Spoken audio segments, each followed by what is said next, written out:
심장 대수술을 마친 후 부모로서 가장 큰 위안은 무엇보다 자식들의 효심일 것입니다.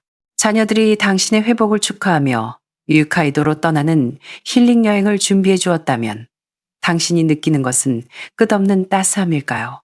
아니면 말로 표현할 수 없는 일말의 불안감일까요? 오늘 우리가 다룰 사건은 겉보기엔 완벽해 보이는 효도 여행에서 시작됩니다. 탑승 직전 낯선 공항 직원이 쥐어준 오늘 비행기 타지 마세요라고 적힌 쪽지 한 장. 그 쪽지는 이 따뜻한 여행을 순식간에 목숨을 건 도주국으로 뒤바꿔 놓았습니다. 낯선 타인과 친아들이 동시에 당신 앞에 섰을 때 당신은 누구를 믿으시겠습니까? 완벽해 보였던 살해 계획 뒤에 숨겨진 것은 감당할 수 없는 빚일까요? 아니면 이미 잊혀진 또 다른 피해 사건일까요?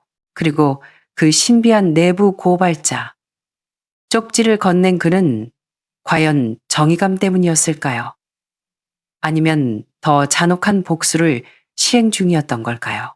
지금부터 가족애라는 이름으로 포장된 가장 악독한 거짓말의 실체를 함께 벗겨보겠습니다. 제 이름은 임수경, 올해 62입니다. 교직에서 은퇴한 후 한가로운 나날을 보내고 있었지요. 유일한 걱정거리라면 바이오 기업에 다니는 아들 민우였습니다. 반년 전 지병인 심장병이 도져 꽤 큰 관상동맥 우회수를 받았습니다. 병원에 한 달 넘게 누워 있으면서 마치 저승문턱까지 갔다 온 기분이었죠. 퇴원 후 아들 민우와 며느리 지은이는 저를 그야말로 지극정성으로 보살폈습니다. 특히 며느리 지은이는 전업주부로서 집에서 저를 전담마크하며 몸보신용 보약이며 재활운동까지 친딸보다 더 살뜰하게 챙겼습니다. 겉으로 표현은 안 했지만 속으로는 참 감동했습니다. 전생에 나라를 구했나 어떻게 이렇게 효자 아들의 착한 며느리를 얻었을까 하고 말이죠. 몸이 점차 회복되어 아파트 단지 정원을 혼자 산책할 수 있을 무렵 아이들이 제게 깜짝 선물을 안겨주었습니다. 어머니, 어느 주말 아침 지은이가 따뜻한 제비집 요리를 들고 들어와 생글생글 웃으며 말했습니다. 민우 씨 회사 프로젝트가 딱 마무리돼서 며칠 연차를 낼 수 있대요. 저희가 상의해봤는데 어머니 회복 기념으로 일본 홋카이도로 슬로라이프 힐링 여행 다녀오면 어떨까 해서요. 저는 순간 멍해져서 무의식적으로 거절하려 했습니다. 일본은 무슨 그냥 집에서 쉬면 된다. 그때 방에서 민우가 새 여행 책자 몇 권을 들고 나왔습니다. 어머니, 돈 아끼실 생각 마세요. 의사 선생님도 기분 전환 많이 하는 게 심장 회복에 좋다고 하셨어요. 보세요. 항공권이랑 호텔까지 지은이가 다 예약해뒀어요. 전부 최고급이라 어머니 편안하게 모실 수 있어요. 아들이 제 앞에 펼쳐놓은 책자에는 홋카이도에 끝없이 펼쳐진 꽃밭과 김이 모락모락 나는 온천 사진이 있었습니다. 솔직히 마음이 동하지 않았다면 거짓말이겠지만 너무 갑작스럽고 돈도 많이 들 것 같아 망설여졌습니다. 너무 번거롭다. 그냥 집에서 쉬는 게 제일이야. 어머니, 지은이가 제 손을 잡으며 애교 섞인 목소리로 말했습니다. 평생 가족 위해 고생하셨잖아요. 이제 저희가 효도할 차례예요. 저희한테 점수 딸 기회를 주신다고 생각하고 네?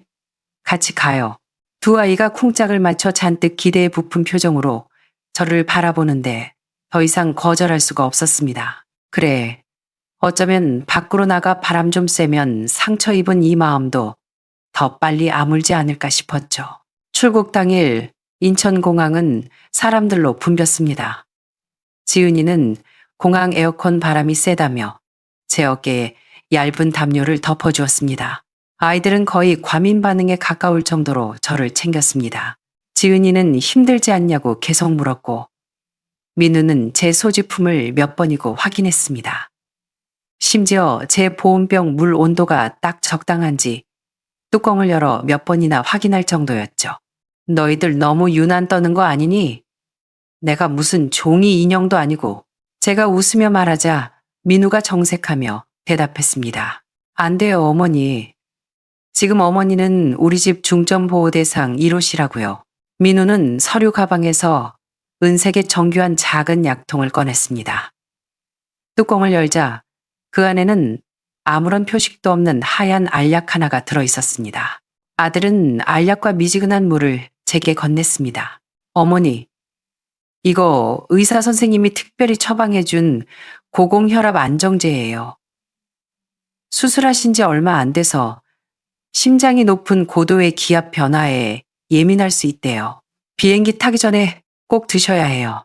심장 보호해주는 약이니까 지금 드세요. 그래야 비행기 탔을 때 딱 약효가 돌아요.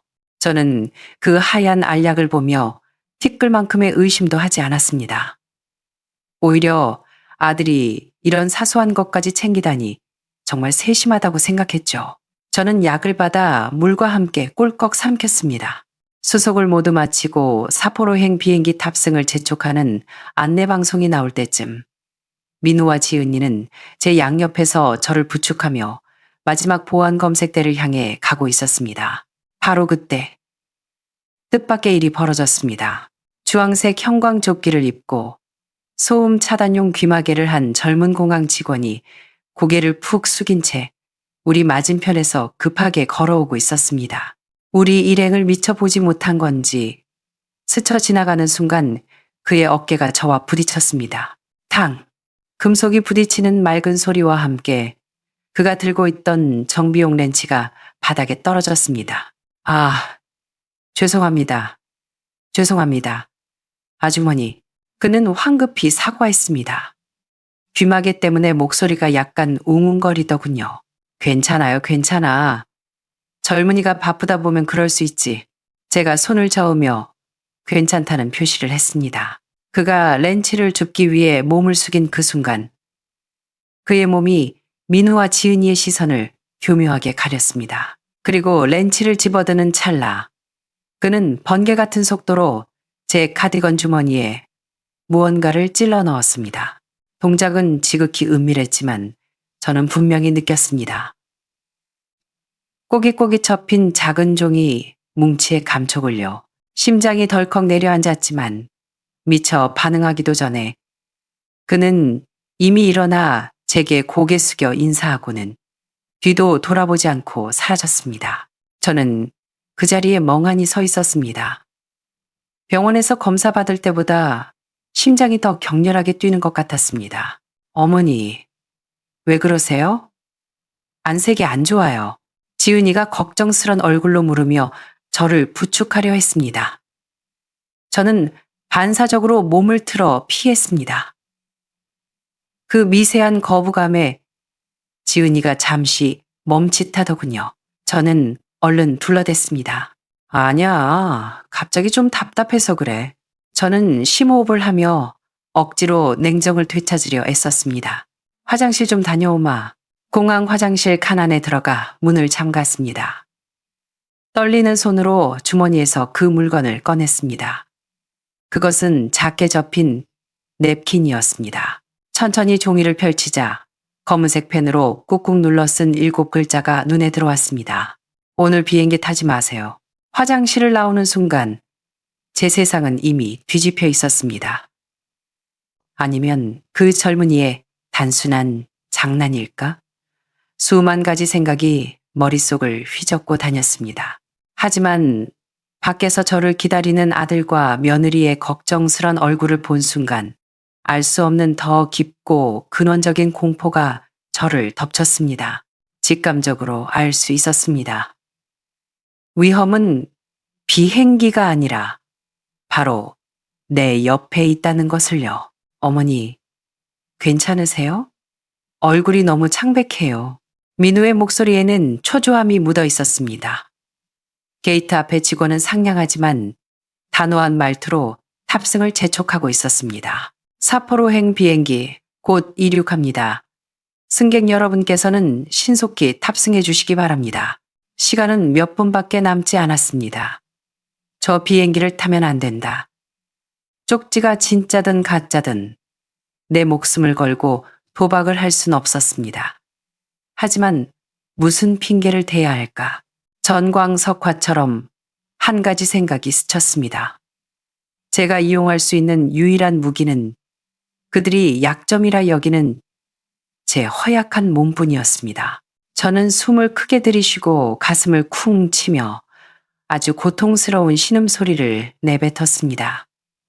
그리고 벽을 타고 스르르 바닥으로 무너져 내렸습니다. 반쯤 뜬 눈으로 거칠게 숨을 몰아쉬며 심장 부위를 꽉 움켜쥐었습니다. 심장이 갑자기 너무 아파. 어머니, 민우의 비명이 귓가에 터졌습니다. 아들의 얼굴에서 핏기가 싹 가셨습니다. 녀석은 병원에서 어깨너머로 배운 엉터리 응급처치로 제 호흡을 안정시키려 애썼습니다. 민우의 당황함은 진심인 듯 했습니다. 하지만 지은이의 반응은 제가 곁눈질로 똑똑히 보았습니다.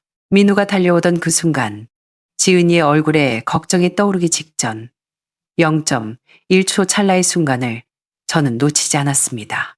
그것은 극도의 짜증, 그리고 숨길 수 없는 도끼였습니다. 아주 짧은 순간이었지만 분명히 보았습니다. 곧이어 지은이도 울 것 같은 표정으로 바뀌더니 직원에게 소리쳤습니다. 빨리요. 구급차 좀 불러주세요. 시어머니 심장 발작이에요. 주변 승객들이 술렁거렸고 직원과 공항 보안 요원들이 몰려왔습니다. 그 혼란 속에서 저는 들것에 실려 나갔습니다. 눈을 감은 채 의료진에게 몸을 맡겼지만 정신은 그 어느 때보다 맑았습니다. 사포로행 비행기는 우리 뒤에서 제 시간에 문을 닫고 활주로를 향해 천천히 움직이고 있었습니다. 성공했다. 심장병 연기로 그 알 수 없는 죽음의 여행에서 나를 떼어내는데 성공한 것입니다. 구급차 사이렌 소리가 날카롭게 하늘을 갈랐습니다. 저는 공항에서 가장 가까운 병원 응급실로 이송되었습니다. 심전도, 혈압, 체혈 등 온갖 검사를 마친 후 당직 의사가 검사지를 들고 홀가분한 표정으로 말했습니다. 모든 수치가 지극히 정상이라고요. 의사는 여행 피로에 수술 후유증으로 인한 신경성 통증일 수 있으니 좀 쉬면 괜찮아질 거라고 진단했습니다. 민우와 지은이는 그 말을 듣고 안도의 한숨을 내쉬었습니다. 다행이다. 정말 다행이야. 어머니, 저희 진짜 놀라 죽는 줄 알았어요. 민우가 제 손을 잡았는데 손바닥이 식은땀으로 축축했습니다. 맞아요, 어머니. 몸이 제일 중요하죠. 엔카이도는 다음에 다시 가면 돼요. 지은이도 맞장구 쳤습니다. 만약 탑승구에서 그 찰나의 눈빛을 보지 못했다면 저는 지금 이들의 연기에 감쪽같이 속아 넘어갔을 겁니다. 저는 아직 기운이 없는 척 눈을 감고 좀 자고 싶다고 말했습니다. 제가 잠들었다고 생각했는지 그들은 병실 밖 복도로 나가 목소리를 낮춰 이야기하기 시작했습니다. 저는 살금살금 문가로 다가가 문틈을 살짝 열었습니다. 딱 한 발자국이었는데 강민우, 내가 말했잖아. 그 늙은이 여우같이 눈치 빠르다고. 이제 어쩔 거야. 지은이의 목소리는 방금 전의 상냥함은 온데간데 없고 얼음 조각처럼 차갑고 분노에 차 있었습니다. 내가 어떻게 알아? 갑자기 발작을 일으킬 줄. 지은아, 시간 좀 더 줘. 내가 다시 방법 생각해 볼게. 조금만 기다려줘. 민우의 목소리는 지치고 애원하는 듯 했습니다. 기다려. 지은이가 코웃음을 쳤습니다. 그 사람들이 기다려줄 것 같아? 다 같이 죽고 싶어? 잘 들어. 이번이 마지막 기회야. 이번에도 실패하면 당신이 직접 가서 그 사람들한테 변명해. 돈 갚아. 마지막 기회. 그 단어들이 망치처럼 제 심장을 쾅쾅 내리쳤습니다. 중환자실에 누워있을 때보다 더 춥고 시렸습니다. 비행기 결함도 테러도 아니었습니다. 처음부터 그 효도 여행은 저를 죽음으로 몰아넣기 위해 치밀하게 계획된 함정이었습니다. 그리고 그 설계자는 다름 아닌 제가 끔찍이 아끼던 아들과 며느리였습니다. 그들의 목표는 저였습니다. 3만 피트 상공에서 그들이 제게 무슨 짓을 하려 했는지는 모릅니다. 하지만 분명한 건 이제 집으로 돌아갈 수 없다는 사실이었습니다. 한때 저에게 가장 따뜻한 안식처였던 그곳은 이제 호랑이 굴보다 더 위험한 곳이 되었습니다. 저는 계속 자는 척 하다가 그들이 퇴원 수속을 밟으러 원무가로 갔을 때 재빨리 손등에 링거 바늘을 뽑아버렸습니다. 비상구 계단 옆에 놓인 청소용 카트에서 청소부가 벗어둔 파란색 작업복을 낚아채 걸쳐 입고 머리카락을 모자 속으로 구겨 넣었습니다. 정문이 아닌 비상구 계단을 통해 단숨에 5층을 뛰어내려갔습니다. 긴장과 공포로 심장이 터질 듯 뛰었지만 이번만큼은 정말 살기 위해 뛰어야 했습니다. 병원 뒷문으로 빠져나와 대기 중인 택시에 올라타 기사님께 무조건 멀리 가달라고 말하고는 뒷좌석에 널브러졌습니다. 창밖으로 빠르게 멀어지는 하얀 병원 건물을 돌아보며 마치 화려한 무덤에서 탈출한 것 같다는 생각이 들었습니다. 택시는 서울의 밤거리를 정처 없이 달렸습니다. 집에도 친척 집에도 갈 수 없었습니다. 민호와 지은이는 제 인간관계를 훤히 꿰뚫고 있으니 어디를 가든 도간든 쥐꼴이 될 테니까요. 다행히 병실을 나올 때 침도에 있던 휴대폰과 충전기를 챙겨 나왔습니다. 이것만이 외부와 소통할 유일한 끈이었습니다. 기사님께 24시간 운영하는 프랜차이즈 카페 앞에 내려달라고 했습니다. 가장 구석지고 벽을 등진 자리에 앉았습니다. 들어오는 사람을 모두 볼 수 있도록요. 진정해야 했습니다. 그리고 아군이 필요했습니다. 머릿속에 즉시 떠오른 사람은 공항에서 쪽지를 건넨 그 젊은 직원이었습니다. 그는 왜 나를 구했을까? 분명 무언가 알고 있을 것입니다. 그의 작업복에 적혀 있던 직원 번호가 희미하게 기억났습니다. 단서는 적었지만 그가 유일한 희망이었습니다. 휴대폰 주소록을 뒤져 예전에 제가 후원했던 제자 중 항공사 임원이 된 케빈을 찾았습니다. 전화를 걸자 케빈은 놀라면서도 반가워했습니다. 저는 안부 인사를 생략하고 다급하게 말했습니다. 인천공항에서 근무하는 직원 번호 87로 추정되는 지상직 직원을 찾아달라고요. 이 일은 제 목숨이 달린 일이며 절대 비밀로 해달라고 신신당부했습니다. 케빈은 더 묻지 않고 선생님, 저만 믿으세요 라고 답했습니다. 그 후 10여 시간은 제 인생에서 가장 긴 기다림이었습니다. 카페를 떠날 수 없어 커피 리필로 버티며 정신을 붙들었습니다. 민우나 지은이와 비슷한 옷차림의 사람이 들어올 때마다 심장이 덜컹거렸습니다. 배터리 잔량만이 제 생명줄 같았습니다. 해 진력이 되어서야 휴대폰이 진동했습니다. 낯선 번호였습니다. 선생님, 찾았습니다. 케빈의 목소리는 진지했습니다. 이름은 장우철입니다. 선생님 연락처를 그 친구에게 전달했습니다. 오늘 밤 9시 한강공원 다리 밑 쉼터에서 기다리겠다고 합니다. 전화를 끊고 긴 안도의 한숨을 내쉬었습니다. 밤 9시의 한강공원은 인적이 드물었고 가로등 불빛과 멀리 보이는 도시의 야경만이 어른거렸습니다. 약속 장소인 다리 밑 벤치에 모자 달린 후드티를 입고 마스크를 쓴 젊은 남자가 미리 나와 있었습니다. 얼굴은 잘 보이지 않았지만 그 경계심 가득한 눈빛은 알아볼 수 있었습니다. 우철이었습니다. 아주머니. 무사하셨군요. 정말 다행입니다. 저를 보자. 그의 목소리에는 안도감이 묻어났습니다. 젊은이 고맙네. 자네가 내 생명을 구했어. 저는 그에게 깊이 고개 숙여 인사했습니다.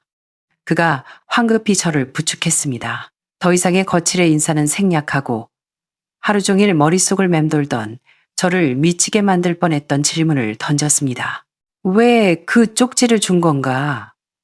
도대체 뭘 알고 있는 거야? 우철은 잠시 침묵하더니 예상치 못한 말을 꺼냈습니다.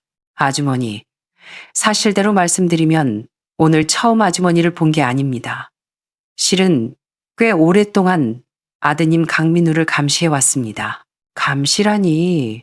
저는 헉소리를 내며 입을 틀어막았습니다. 발끝에서부터 냉기가 치솟았습니다. 공항 직원이 왜 내 아들을 감시한단 말인가? 네. 우철이 고개를 끄덕였습니다. 며칠 전 아드님이 공항에 왔었어요. 제가 직원 식당 구석에서 아드님과 며느리가 말다툼하는 걸 우연히 들었습니다. 전부는 못 들었지만 몇 단어는 똑똑히 들렸어요. 보험, 심장병, 고공약물, 보험, 약. 머릿속에서 폭탄이 터진 듯 했습니다. 효심인 줄 알았던 지난날의 장면들이 끔찍하게 왜곡되어 떠올랐습니다. 수술 직후 의식이 몽롱할 때 지은이와 민우가 두꺼운 서류 뭉치를 가져왔던 기억이 났습니다. 병원 행정 절차라며 또 지인이 추천한 건데 병원비도 감면받고 노후 보장도 되는 의료 실비 보험이라며 제 손을 잡고 지장을 찍게 했었죠. 내용을 제대로 읽지도 못하고 아들 부부가 챙겨주는 거니 좋겠거니 하고 맡겼던 것입니다. 그 서류들 속에 그들이 말한 사망보험이 숨겨져 있었던 걸까요? 그리고 그 약. 오늘 공항에서 민우가 제 손에 쥐어주고 삼키는 것까지 확인했던 그 하얀 알약. 심장을 보호해 준다던 그 약이 지금 제 위장에서 치명적인 냉기를 뿜어내고 있는 것 같았습니다. 뭔지 몰라도 절대 정상적인 약은 아닐 것입니다. 저는 덜덜 떨리는 목소리로 물었습니다. 그럼 그 애들이 나를 우철은 무겁게 고개를 끄덕였습니다. 오늘 두 사람이 아주머니를 모시고 공항에 나타난 걸 보고 바로 알았습니다. 그 비행기 안에서 일을 벌이려 한다는 걸요. 거대한 슬픔과 배신감이 해일처럼 밀려왔습니다. 다리에 힘이 풀려 벤치 기둥을 붙잡아야 했습니다. 저는 고개를 들어 복잡한 눈빛의 그를 보며 두 번째 질문을 던졌습니다. 그럼 내 아들이 자네한테 무슨 짓을 했길래 왜 내 아들을 감시한 건가? 그는 주머니에서 휴대폰을 꺼내 사진 한 장을 보여주었습니다. 파란 작업복을 입은 두 남자가 어깨 동무를 하고 환하게 웃고 있는 사진이었습니다. 한 명은 지금보다 훨씬 젊어 보이는 민우였고 다른 한 명은 제가 모르는 중년 남자였습니다. 이분은 제 아버지 장동석 씨입니다. 우철의 목소리는 마치 얼음장 같았습니다. 아드님과 같은 바이오 회사 동료였죠. 5년 전에 돌아가셨습니다. 심장이 쿵 내려앉았습니다. 회사에서는 실험실에서 급성 심근경색으로 돌아가셨다고 발표했습니다. 하지만 우리 유가족은 아버지의 마지막 모습조차 보지 못한 채 서둘러 화장해야 했습니다. 회사는 거액의 위로금으로 입을 막았고요. 그는 휴대폰을 집어넣고 강물을 바라보며 말을 이었습니다. 아버지는 꼼꼼한 분이라 업무 일지를 쓰는 습관이 있으셨어요. 지난달에 어머니가 유품을 정리하다가 낡은 철제 상자 틈새에서 아버지의 마지막 해의 일기장을 발견했습니다. 일기에는 이렇게 적혀 있었어요. 회사가 신약 개발 속도를 맞추려고 결함 있는 실험 장비를 수입해서 썼다고, 밀폐 기능에 문제가 있어 몇 번이나 사고가 날 뻔했고 상부에 보고했지만 묵살당했다고. 우철의 목소리가 떨려왔습니다. 마지막 페이지는 돌아가시기 전날 쓰신 거였어요. 내일 민우랑 같이 피사 실험실에 들어간다. 장비는 여전히 문제다. 파손된 부위 사진은 찍어뒀다. 민우는 착한 아이니 믿는다. 만약 무슨 일이 생기면 그 아이가 진실을 말해줄 것이다라고요. 우철이 충혈된 눈으로 저를 돌아보았습니다. 하지만 그는 말하지 않았습니다. 나중에 알아보니 아버지 사후 회사 내부 조사가 있었는데 유일한 목격자인 강민우 씨가 위증을 했습니다. 장비에는 아무 문제가 없었고 아버지의 조작 실수였다고요. 저는 현기증이 나서 쓰러질 뻔했습니다. 승진 약속과 핵심 연구 권한, 자신의 앞날을 위해 침묵을 선택하고 가장 친했던 동료이자 누군가의 유일한 아버지를 치욕 속에 묻어버린 것입니다. 일기장을 본 순간부터 우철은 분노를 억누르며 말했습니다. 아버지가 사고사가 아니라는 걸 알았습니다. 거짓말한 사람들 다 대가를 치르게 할 겁니다. 그래서 강민우를 감시하며 그가 회사 고위층과 접촉하는 증거를 찾고 있었어요. 아버지의 누명을 벗길 실마리를 찾으려고요. 그러다 우연히 이 살인 음모까지 알게 된 겁니다.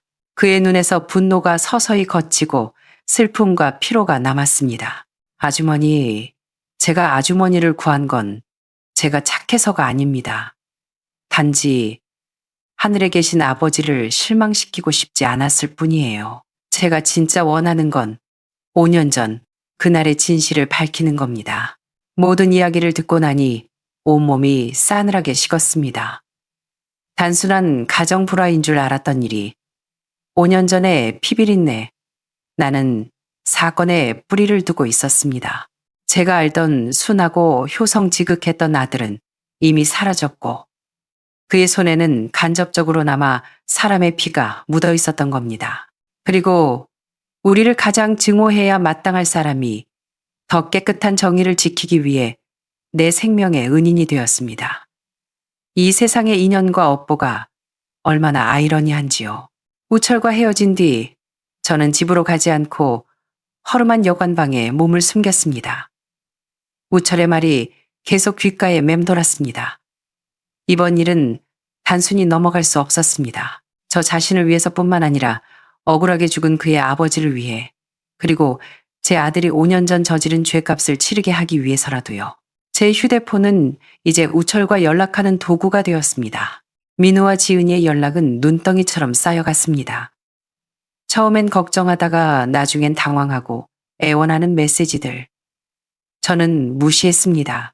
제가 사라지면 그들의 공포는 더 커질 테니까요.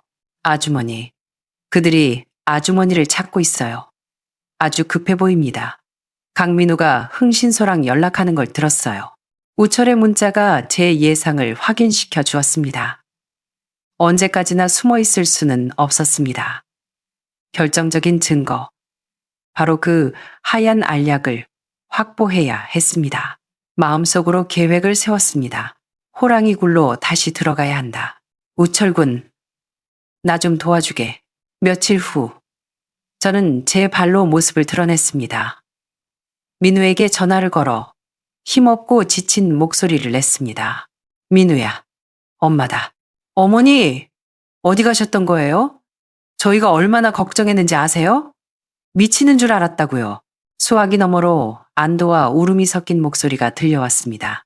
내가 그날 병원에 있는 게 너무 답답해서 그냥 혼자 좀 쉬고 싶어서 나왔어. 지금 돈도 없고 힘드네. 데리러 와라. 제가 묵고 있는 민박집 주소를 알려주었습니다. 1시간 뒤 민우의 차가 급하게 도착했습니다. 저를 보자마자 민우는 달려와 꽉 끌어안았습니다. 엄마, 죄송해요. 다 제가 잘못했어요. 억지로 여행 가자고 해서. 그의 포옹에는 온기가 없었습니다. 저는 솟구치는 역겨움과 비통함을 참으며 그의 등을 토닥였습니다. 집으로 돌아오는 차 안, 공기는 무거웠습니다. 저는 아픈 척 의자에 기대 눈을 감고 있었습니다. 어머니, 민우가 조심스럽게 운을 뗐습니다. 그날 정말 그냥 피곤해서 심장이 안 좋으셨던 거죠? 다른 이유는 없죠. 그럼 저는 눈을 떼지 않고 대답했습니다. 늙으니까 몸이 내 맘 같지 않구나. 그 약은요? 그가 머뭇거리며 물었습니다. 무슨 약? 저는 못 알아들은 척했습니다. 공항에서 드렸던 그 약이요. 저는 천천히 눈을 뜨고 그를 바라보며 일부러 기억났다는 듯 연기했습니다. 아, 그거? 그거 먹으니까 좀 낫더라. 역시 의사가 준 약이라 효과가 있어. 핸들을 꽉 쥐고 있던 민우의 손에서 힘이 살짝 빠지는 게 보였습니다. 미끼를 물었습니다. 한때는 따뜻했지만 이제는 위험천만한 집으로 돌아오자 지은이도 죽다 살아난 사람처럼 반겼습니다. 진수성찬을 차리고 온갖 아양을 떨며 전과 다름없이 행동했습니다. 폭풍전야의 고요함이라는 걸 저는 알고 있었습니다. 그들은 다음 기회를 노리고 있었고 저 역시 기회를 기다리고 있었습니다. 그날 밤 저는 자다가 심장이 아픈 척 신음소리를 내며 뒤척였습니다. 민호와 지은이가 즉시 깨어 달려왔습니다. 어머니, 왜 그러세요? 또 아프세요? 저는 가슴을 부여잡고 힘겹게 말했습니다. 모르겠다. 가슴이 너무 답답해. 숨을 못 쉬겠어. 민우와 지은이가 서로 눈빛을 교환했습니다. 그 순간 오가는 복잡한 눈빛, 기회이자 위험을 감지하는 그 눈빛을 저는 놓치지 않았습니다. 결국 지은이가 먼저 입을 열었습니다. 세상 걱정스러운 말투로요. 여보, 얼른 가서 그 심장보호제 가져와요. 어머니 하나 드시게 해요. 그래야 편해지시죠. 다시 시작이구나. 민우가 서재로 들어갔더니 몇 분 뒤 그 은색 약통을 들고 나왔습니다. 하얀 알약 하나를 꺼내 물과 함께 제게 내밀었습니다. 어머니, 이거 드시면 괜찮아질 거예요. 어두운 침실 조명 아래 아들의 눈동자가 흔들렸습니다. 제 손으로 키운 아들을 바라보았습니다. 한때 저의 가장 큰 자랑이었던 얼굴이 지금은 너무나 낯설고 공포스러웠습니다. 저는 약과 물을 받아 그들이 보는 앞에서 입에 넣고 물을 마셨습니다. 고개를 뒤로 젖히는 척하며 혀를 이용해 알약을 윗니와 잇몸 사이에 교묘하게 끼워 넣었습니다. 거울을 보며 100번도 넘게 연습한 동작이었습니다. 그래, 좀 자야겠다. 저는 물컵을 내려놓고 천천히 누워 눈을 감았습니다. 그들은 제가 잠들 때까지 한참을 지켜보다가 조용히 방을 나가 문을 닫았습니다. 즉시 눈을 뜨고 알약을 손바닥에 뱉어냈습니다. 휴지로 겹겹이 싸서 속옷 안쪽 깊숙한 곳에 숨겼습니다. 날이 밝자마자 저는 바람 좀 쐬고 오겠다며 공원으로 나갔습니다. 공원 화장실에서 미리 기다리고 있던 우철을 만났고 휴지에 싼 알약을 그에게 건넸습니다. 우철군, 나머지는 자네한테 맡기네. 그는 천근만근 무거운 짐을 받아들듯 비장하게 고개를 끄덕였습니다. 그 후 며칠간 저는 여전히 아무것도 모르는 허약한 어머니를 연기했습니다. 민우와 지은이는 제가 약을 먹고 안정을 찾았다고 믿으며 경계를 풀기 시작했습니다. 모든 게 다시 자신들의 통제하에 있다고 착각했겠죠. 운명의 금요일 저녁, 우리 세 식구는 저녁 식사를 하고 있었습니다. 제 평생 가장 기괴한 밥상이었습니다. 지은이는 반찬을 집어주며 호들갑을 떨었고 민우는 말없이 밥만 쑤셔 넣었습니다. 저는 그들을 보며 증오보다는 거대한 비애를 느꼈습니다. 그때 초인종 소리가 날카롭게 울렸습니다. 지은이가 미간을 찌푸리며 문을 열러 나갔습니다. 문 앞에 서 있는 건 제복 입은 경찰들과 양복 입은 형사, 그리고 검사였습니다. 강민우 씨, 서지은 씨, 서울지방경찰청입니다. 검사가 신분증과 수색영장을 제시했습니다. 보험 사기 및 존속살해미수 혐의로 신고가 접수되었습니다. 동행하셔서 조사 받으셔야겠습니다. 지은이의 얼굴에서 핏기가 싹 사라졌습니다. 문을 닫으려 했지만 경찰들이 제지했습니다. 지은이는 뒤를 돌아 독이 잔뜩 오른 눈으로 저를 노려보았습니다. 마치 당신이야 라고 묻는 듯 했죠. 민우는 뼈가 다 빠져나간 사람처럼 의자에 주저앉았습니다. 들고 있던 밥그릇이 바닥에 떨어져 산산조각 났습니다. 그는 경찰도 아내도 보지 않고 고개를 들어 저를 바라보았습니다. 완전히 절망한, 마치 낯선 사람을 보는 듯한 눈빛이었습니다. 저는 천천히 일어나 그들의 시선을 무시하고 검사 앞으로 다가갔습니다. 미리 준비해둔 그들이 제게 약을 먹이려 회유하던 내용이 담긴 녹음기를 건넸습니다. 검사는 또 다른 서류를 꺼내 보였습니다. 그 하얀 알약의 성분 분석표였습니다. 거기에는 이 약이 제가 복용 중인 심장약과 결합하면 치명적인 부정맥을 유발하는 강력한 규제 약물임이 명시되어 있었습니다. 확실한 증거였습니다. 수갑이 채워지는 순간까지 지은이는 저주를 퍼부어댔지만 민우는 한마디도 하지 않았습니다. 그저 고개를 숙인 채 영혼 잃은 인형처럼 끌려갔습니다. 난장판이 된 거실에 홀로 서서 멀어지는 경찰차 사이렌 소리를 들으며 온몸의 기운이 빠져나가는 걸 느꼈습니다. 저는 이겼고 살아남았습니다. 하지만 왜 가슴 한구석이 도련해진 것처럼 수술 직후보다 더 아픈 걸까요? 아들과 며느리의 혐의는 증거가 명백해 일사천리로 진행되었습니다. 보험 사기와 존속 살해 미수죄는 그들을 오랫동안 감옥에 가두기에 충분했습니다. 조사 과정에서 모든 진상이 드러났습니다.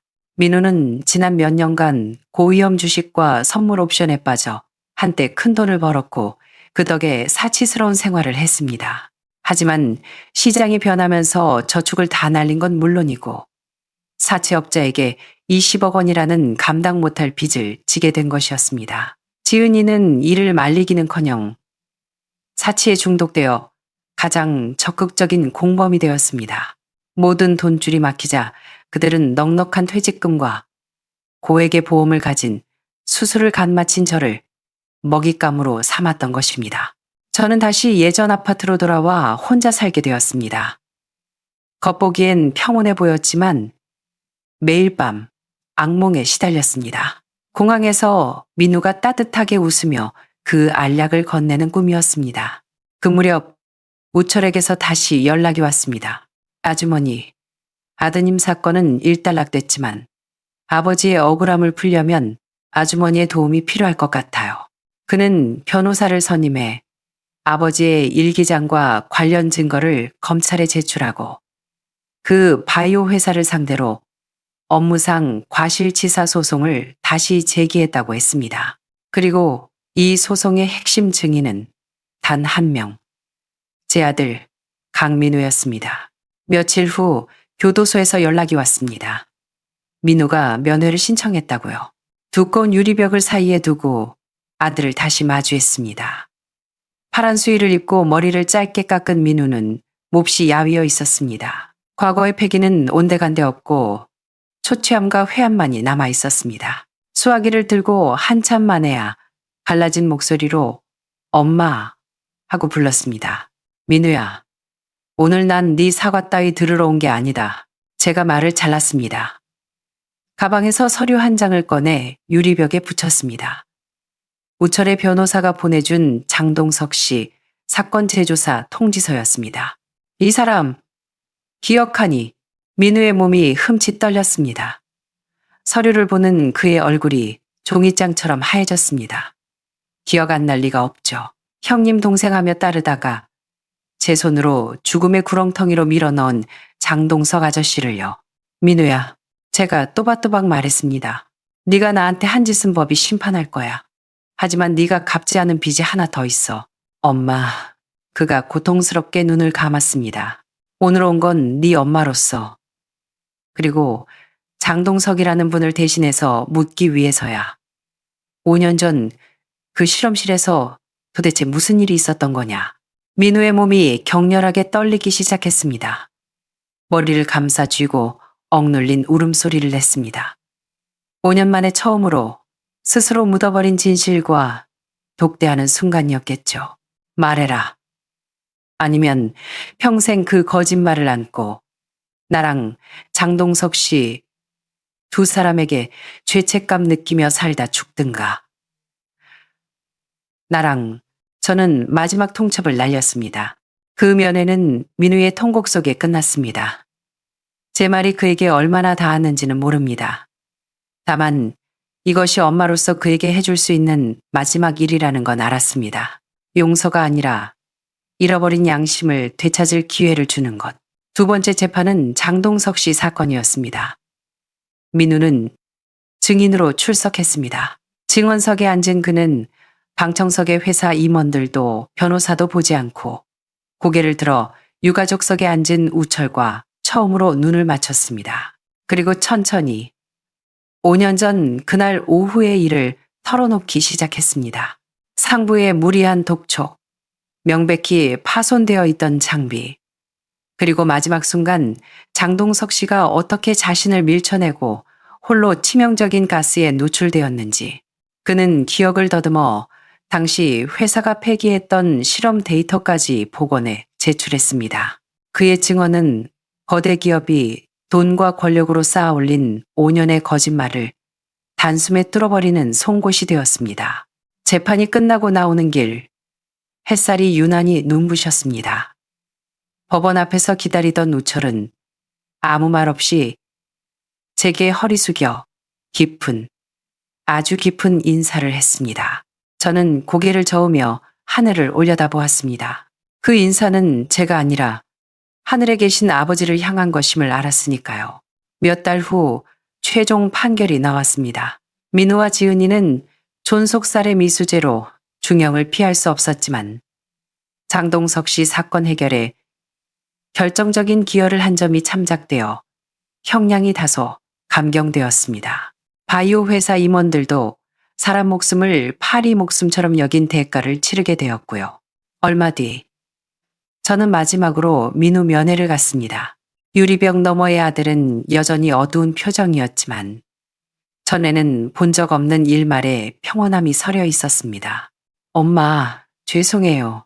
그 사과가 저뿐만 아니라 장동석 씨, 그리고 그가 잃어버렸던 자기 자신의 영혼에게 하는 말임을 알았습니다. 저는 대답 대신 가방에서 비행기 티켓 한 장을 꺼내 유리에 붙였습니다. 물카이도행 티켓이었습니다. 출소하면 내가 데리고 가마. 저는 덤덤하게 말했습니다. 민우는 티켓과 창밖을 번갈아 보더니 소리 없이 눈물을 흘렸습니다. 저는 수화기를 내려놓고 돌아섰습니다. 뒤돌아보지 않았습니다. 모든 게 마무리된 주말, 저는 우철과 처음 만났던 한강 둔치에서 다시 만났습니다. 석양이 강물 위에 부서져 반짝이고 있었습니다. 우리는 벤치에 나란히 앉아 한참을 말없이 있었습니다. 아주머니, 그가 먼저 입을 열었습니다. 감사합니다. 복수로 인해 훌쩍 어른이 되어버린 청년을 보며 고개를 저었습니다. 고마운 건 나야. 우철군, 자네가 날 살렸어. 잠시 숨을 고르고 온 힘을 다해 더 중요한 말을 꺼냈습니다. 그리고 미안하네. 내 못난 아들놈 대신해서 자네랑 자네 아버지께 사죄하네. 참았던 눈물이 툭 떨어졌습니다. 공부 가르치고 사람 되라고 가르쳤지만 정작 양심이 뭔지는 못 가르쳤어. 그때 내 아들이 비겁하게 굴지만 않았어도 자네 아버지가 그렇게 허망하게 가시진 않았을 텐데. 저는 아들보다 더 어린 이 청년에게 일어나 깊이 허리를 숙였습니다. 고개를 들자 우철의 눈시울도 붉어져 있었습니다. 그는 저 멀리 이륙하는 비행기를 바라보며 나지막이 말했습니다. 아버지는 일기장에 그러셨어요. 민우 형은 착한 아이라고 믿는다고. 아마 그때 형은 잠시 길을 잃었던 거겠죠. 길을 잃었다. 제가 말을 받았습니다. 이제야 자기 집으로 가는 길을 찾은 거겠지. 우철은 주머니에서 아버지의 흑백 사진을 꺼내 조용히 닦았습니다. 저도 더는 방해하지 않았습니다. 민우를 용서했는지 아직은 모르겠습니다. 다만 그가 법정에서 진실을 말하던 그 순간 비로소 다시 내 아들이 되었다는 것, 그리고 저 역시 무거운 짐을 내려놓고 남은 인생을 살아갈 수 있게 되었다는 것만은 분명합니다. 어떤 빚은 평생에 걸쳐 갚아야 하고 어떤 구원은 심판대 위에서야 비로소 시작되나 봅니다. 구름 속으로 사라지는 비행기를 보며 생각했습니다. 이 도시에 상처 입은 두 가족이 늦게나마 찾아온 이 심판을 통해 각자의 새 삶을 얻게 되기를. 인과응보는 늦더라도 반드시 찾아오는 법이니까요. 사건은 막을 내렸지만 인간 본성에 대한 질문은 이제 시작입니다. 만약 여러분이 수경 씨라면 자신을 해치려 했던 아들이 결국 속죄를 위해 다른 진실을 밝혔을 때 어떻게 하시겠습니까? 마지막 면회실 유리에 붙인 비행기 티켓은 어머니로서 끊어낼 수 없는 혈육의 정일까요? 아니면 모든 걸 내려놓고 각자의 길을 가자는 작별의 의미일까요? 민우의 마지막 고백이 과연 5년 전의 배신과 폐륜을 덮을 수 있을까요? 이익과 두려움 앞에서 인간의 양심은 얼마나 나약한 것일까요? 그리고 아버지의 정의를 찾기 위해 거대한 음모를 파헤친 우철의 선택은 우리에게 어떤 생각할 거리를 던져줄까요? 복잡하게 얽힌 인과 속에서 정답은 없습니다. 여러분의 생각이 궁금합니다. 댓글로 자유롭게 의견을 남겨주세요. 저희가 다루는 인간 본성의 이야기에 흥미를 느끼셨다면 구독과 알림 설정 잊지 마세요. 더 깊이 있는 이야기로 찾아오겠습니다. 지금까지 힐링 인생이었습니다. 감사합니다.